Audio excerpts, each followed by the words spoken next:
world forgot. In Search of Guatalumbia, an open appeal to the global academic community by Ibar Murphy. The European colonization of the Americas is a story riddled with wonder and tragedy. The dark interiors of the New World have long withheld secrets, with rumours of ancient civilizations and great treasures enrapturing adventurous souls from across the ocean. However, in this modern age, perhaps the most curious mystery remaining is the case not of a lost city, but rather an entire country that has eluded the sweeping march of discovery. Since the mass execution of 37 map makers in Guatalumbia City's main plaza in 1702, the small Latin American state of Guatalumbia has been excluded from all globes, atlases, and maps. This is history's only known instance of plenary cartographical excommunication, which was initially imposed by the eminent German map publisher Matthias Suiter, who is believed to have lost 2 cousins in the tragic event. In a stirring show of professional solidarity, the other great cartographical institutions across Europe also adopted the injunction, which has been rigidly upheld to this day. Thus, no officially produced map, either in print or digital format, recognizes Guatalumbia, leaving the vast majority of the world's population completely unaware of its existence. Incidentally, it is rumored that one of the design leads who initially launched Google Maps is the great-great-great-granddaughter of Matthias Suiter. So, those who wish to piece together the history of this incredible nation are forced to construct a picture from fragments found strewn across rare and obscure sources. The following list contains the only published works this author has been able to catalogue, which explicitly reference the wondrous country of Guatalumbia. Cartography, Treason and Plot. A revised analysis of Guatalumbia's ongoing absence from maps. Bugenhagen W, 1934, International Journal of Social Geography, 12, 78-142. Walpurga Bugenhagen's meticulous research traces the history of Guatalumbia's exclusion from all forms of geographical records. The early days of Guatalumbian history were characterized by constant border disputes with the Portuguese settlers in modern-day Brazil. Frequent skirmishes would result in shifting of territorial lines on an almost daily basis, rendering maps out of date almost as fast as they were produced. Any map ceding land to the Portuguese was declared high treason in 1701, leading to the unfortunate events of 1702 referenced above. Anecdotally, on the same morning, the notorious pirate, Afonso Blood Drinker Vargas, was also executed. Not, as many assumed, for piracy, but rather because his treasure map was woefully out of date and failed to recognize the significant territorial gains the Guatalumbian militia had made the previous spring. Quetzalcoatl's Trail, a scholarly review of the 4 known expeditions in search of the Guatalumbian winged serpent. Goicoechea T, 1914, Mythic Herpetology Quarterly Folio, 3, 11-32. For as long as European settlers have lived in Guatalumbia, native stories of the winged serpents of the Golazar Basin have captured the imagination of herpetologists across the globe. The 4 17th century expeditions to capture a live specimen have become the stuff of romantic legend, as, other than the English venture in 1601, none returned. Goicoechea produces previously unseen documentary evidence which suggests Gonzalo Soronado's 1685 party may have been infiltrated by maverick antiquarians who intended to prove the winged serpent is actually the mythical cockatrice referenced by Pliny the Elder in the Naturalis Historiae. Whilst ultimately inconclusive, this would certainly go some way to solving the puzzle of why Soronado's shipping manifest contained 7 Venetian mirrors set upon wheels and 3 fine-voiced roosters. The tumbling arboreal cat canopy of the Orellana Plateau Rainforest, Macduff E., 1962, Harvard Journal of Geometric Ecology, 27, 123 to 141.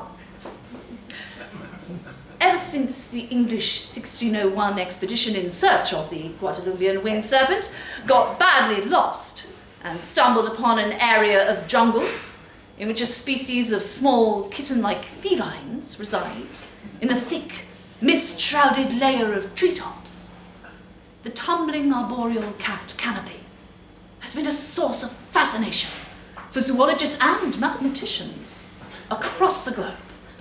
Despite making a playful habit of falling from branch to branch and being unable to climb, the TACs never reach the ground, and indeed find themselves back at the higher reaches of the canopy at the end of each day. Professor Erasmus Macduff makes a powerful case that they follow Escherian vectors and have evolved to fall in a manner defying our present understanding of geometry. The theory is supported by an unattributed anecdote that one of the TACs was actually transported back to Europe by the expedition as a gift for Queen Elizabeth I on account of its merry cuteness. The voyage was apparently hit by a great storm, and all aboard assumed their passenger had been washed away, only to find it gently napping on top of the mainsail 2 days later. The gods who laugh at us. Guadeloupe's congenital misfortune. Asmodeus R., 1938, Nordic Journal of Indo-American Anthropology, 14, 232 to 249. Rudolf Asmodeus seeks to critically assess the long-held Guadeloupean superstition that the native Cojote peoples carry an unlucky gene.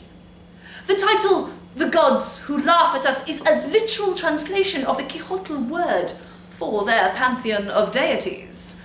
The work contains unconfirmed accounts of one tribesman losing 88 consecutive rounds of a game similar to rock, paper, scissors, locally known as rock, bigger rock, even bigger rock, as the tribe were devoid of paper and scissors but had access to a vast array of rocks. Incidentally, the eccentric Professor Asmodeus became something of a cult figure amongst students in his native Iceland, and the country's 1987 Eurovision entry, Bigger Rock, the Asmodeus, is presumed to be an homage to the great academic.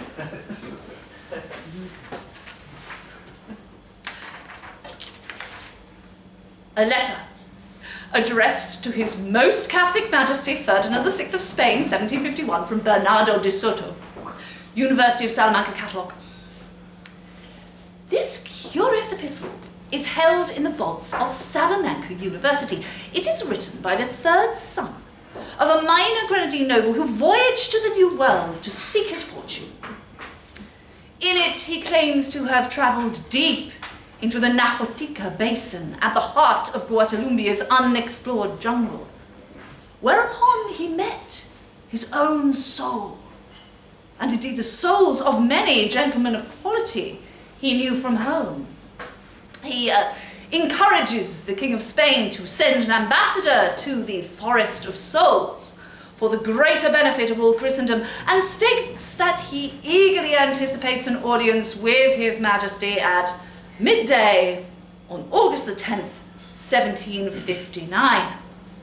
The letter was dismissed as the ravings of a lunatic and forgotten, until it later transpired that Ferdinand died at precisely that date and time. After lengthy consultation with prominent theologians and papal envoys, the University of Salamanca officially declared the letter res qui non est aliquid, or a thing which is not a thing, as it was too hard to explain and the world was better off pretending it didn't exist. Forgotten saints. Did the ancient Phoenicians establish a trading settlement in modern-day Guatemala? Boeotian L, Boeotian Publications Limited, 1978.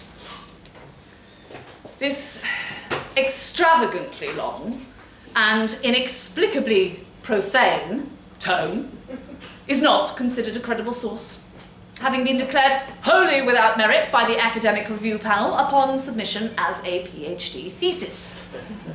Indeed, the subsequently self-published book concludes the answer to the titular question to be no.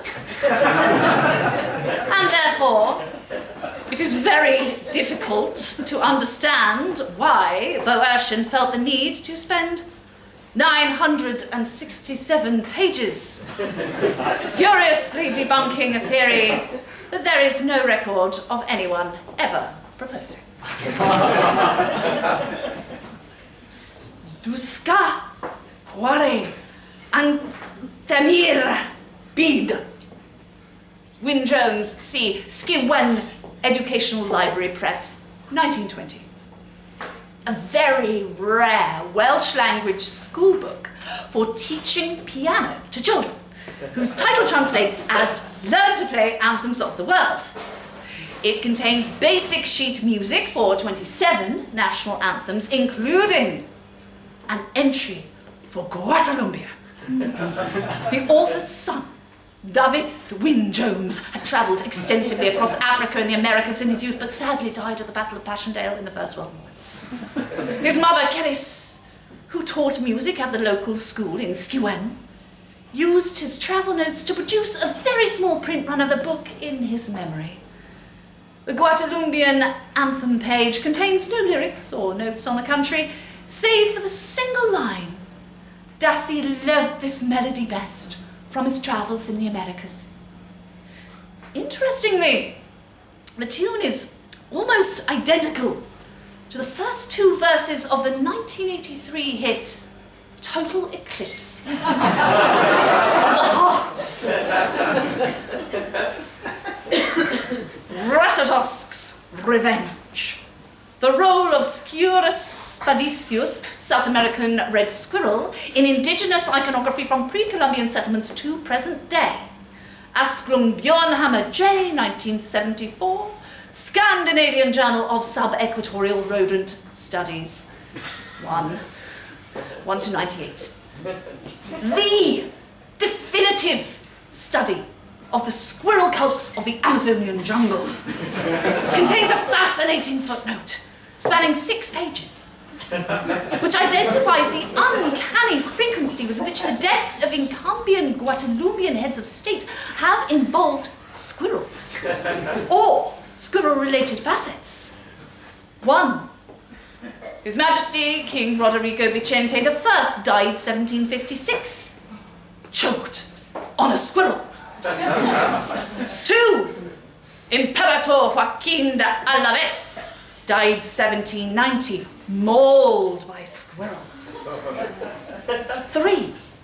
Presidente Cortés La Bamba died 1834, impact wound to the head from a falling squirrel.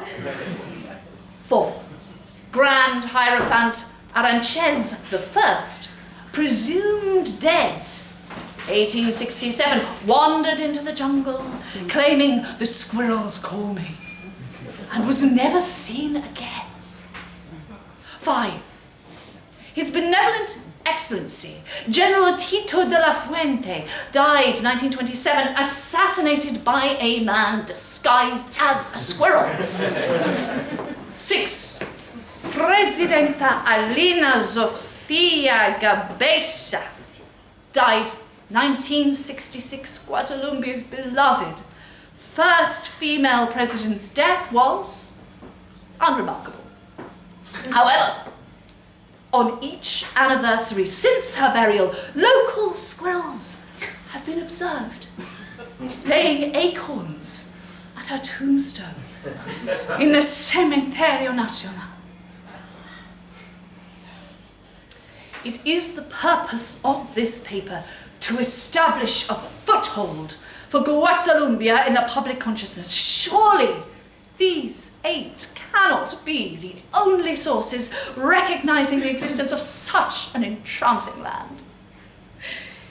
It is the humble request of this author for any as yet unknown references to be submitted to this journal, to be validated, indexed, and catalogued.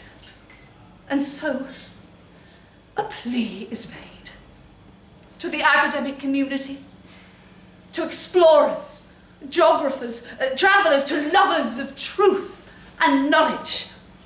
Let us come together to build our understanding of this remarkable country. Do not let Guatemala remain forgotten. Its absence diminishes the world entire.